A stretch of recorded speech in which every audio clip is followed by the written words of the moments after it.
on the internet, I'm Elspeth and welcome to my booktube channel where I basically babble about books. Today's video is going to be really fun, at least for me, because I'm going to be reading some books that I haven't read in years. Sorry about the hair change, my fringe is going super long, so it was going in my eyes. But if you have not read the title, this video is basically me reading some books by this author, Susan Gates. For a bit of context, I really loved her novels when I was about 10 or 11 years old. They were amazing. She wrote and maybe still writes paranormal horror for like tweens, like that in-between age where you're like an older child but not yet a teenager. So basically, the objective of this video is to find out if I still like the types of books that I used to read about 7 years ago now. That's quite a long time, quite scary. The first book I'm going to read is the first book I ever read by Susan Gates, which is Attack of the Tentacled Terror, and it is a very short novella, very tiny, but the story still stuck with me. It's beautiful, incredibly haunting, and I hope that message still like shows through, even though I am older now. Just finished this now. It doesn't have the same ambience that I felt when I was younger, probably because the things I read now are a bit more literary. However, I still really enjoyed it, possibly because of the nostalgia and the familiarity I feel to the plot. It's about a boy called George who goes to see his great aunt Primrose, who lives by the sea, and finds out that the things about his family are a bit more fishy than he realised. This book, I know I have to reread because I found this the scariest out of all of them when I was younger. I used to have nightmares about the Mad Mangler, possibly because I live in the countryside and there are trees everywhere. And as you'll find out when I talk more about this book, it's based around a ghost at the base of a tree.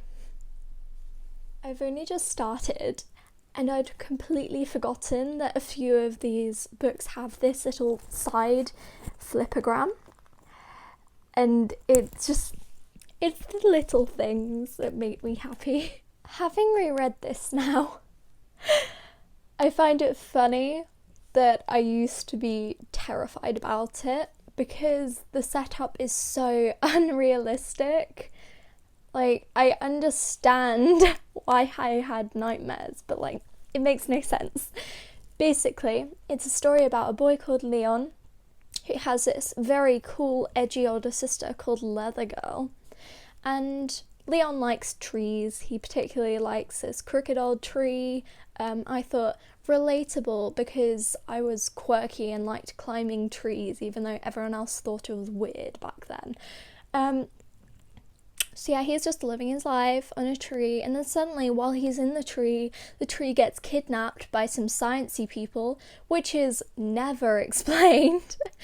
And because something goes wrong with like the tree database, which yet again makes no sense, 2 ghosts are brought back, and there's also a bat. Okay? One of the ghosts is a pirate called Clarissa Clay, I believe. Already forgotten though. And the other one is this Mad Mangler who in life was a murderous washerwoman who killed people by putting them in a giant, very strong mangler. And if you don't know what a mangler is, it's used to like wring out clothes, and it's got these like 2 rollers that you put the clothes through and it sort of flattens them out.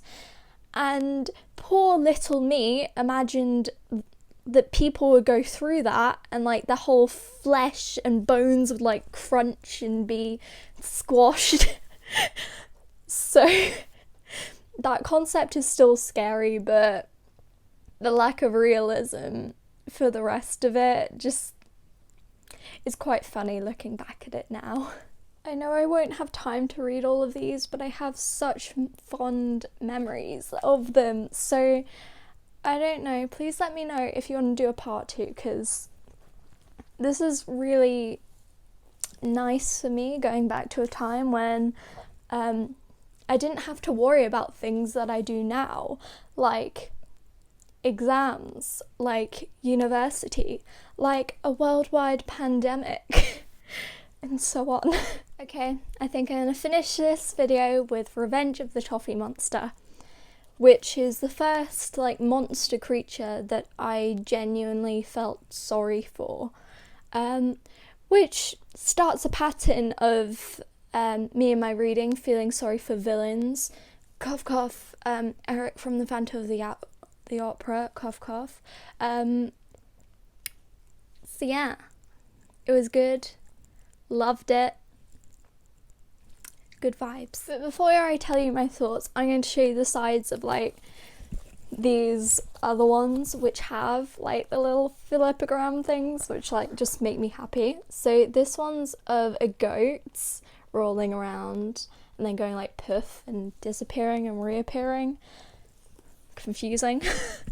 But like it's related to the story if you read it. Same with this one, which is literally just a nose rolling around, which doesn't make sense unless you read this. And this one is a spider going up and down, which like you could probably tell is to do with the story. But anyway, onto my opinion of the last book. Long story short, I still love the Toffee Monster. It's just so sweet and so sad. It's about this boy called Lenny who goes to this kind of seemingly deserted toffee factory, and he finds a woman making toffee there, who then tells him of this story about the Toffee Monster who existed in the Victorian era and kind of was ostracised by society, except the son of the toffee maker who sort of created the Toffee Monster. And we then find out whether this Toffee Monster could exist again, could be brought back to life or not. That's all I had time for today. Thank you so much for watching. Let me know if you'd like a part 2, or if I should make a video of another author that I used to really enjoy but haven't read from in years. Bye.